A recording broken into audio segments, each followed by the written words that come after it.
Jhansi. Perhaps no other city symbolizes valor and sacrifice as this one. This city has been immortalized in history by its great queen Rani Lakshmi Bai and how the people of this city rallied around her as she rose against the British in the revolt of 1857.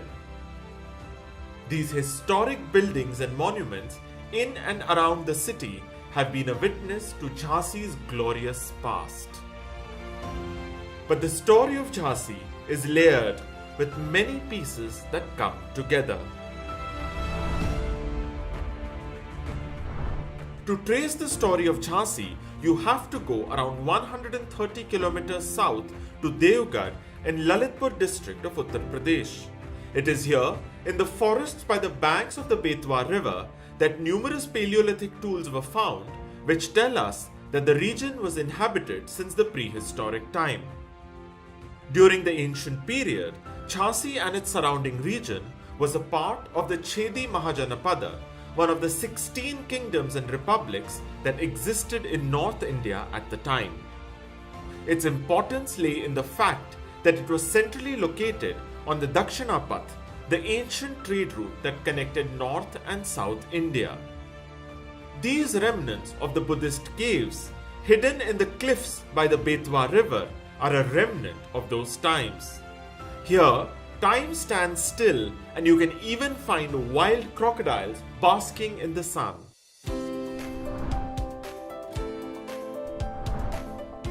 Numerous dynasties ruled Jhansi through history, and each dynasty left its own mark in the region. Various inscriptions found in and around Jhansi city revealed that there was a settlement called Balwantnagar around the 10th century in the area Jhansi city stands today. The Chandela rule between the 9th and the 13th centuries was followed by that of the Khangar dynasty, who ruled from the famous fort of Garkundar, located around 42 kilometers from Jhansi city. In the 13th century, Khangar dynasty was replaced by that of the Bundelas. In the 16th century, the Bundela Rajas made Orcha, located around 12 kilometers from Jhansi, their capital, and ruled the region from here. The palaces, temples, and chhatris of Orcha are a testament to the time when it was the capital of the sprawling Bundela kingdom.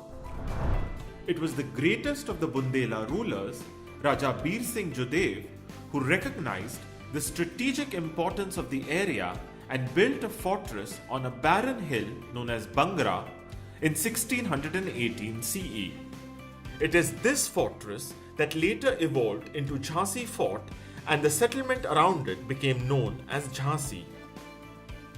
Raja Bir Singh Jodev divided his vast kingdom among his numerous sons and grandsons, each of whom built a seat of their own. The magnificent fort of Barwa Sagar, dominating the vast lake, the great fort of Tehrauli, and the fort of Tal Behat were all built by these Bundela princes. In 1729, when the Mughal armies attacked Raja Chhatrasal, the Maratha Peshwa Bajirao I came to his rescue.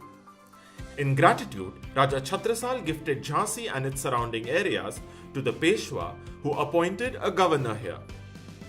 In 1769, Raghunath Rao Nevalkar was appointed as the Subedar or the governor of Jhansi, who went on to establish the Nevalkar dynasty to which Rani Lakshmi Bai belonged.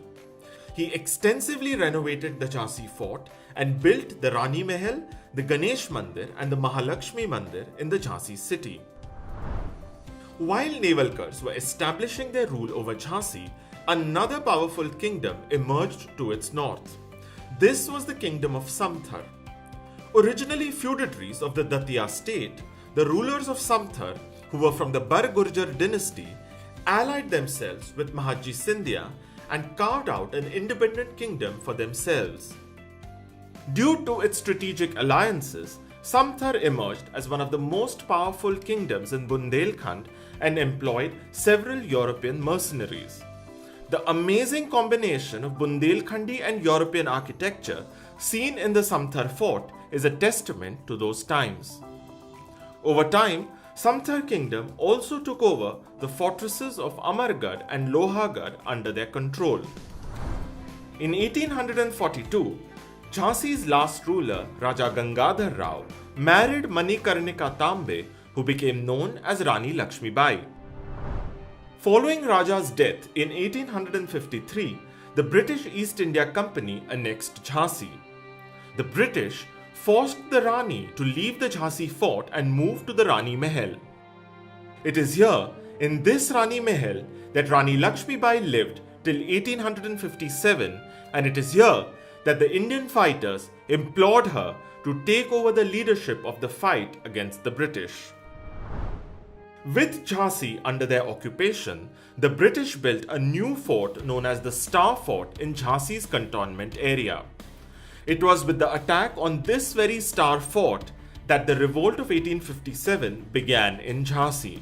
Rani Lakshmi Bai and Jhansi's residents fought valiantly against the British for a year before Jhansi fell to the British Army in 1858.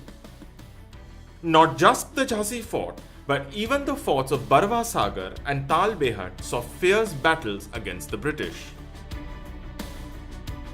After recapturing Jhansi in 1858, the British established a large cantonment here.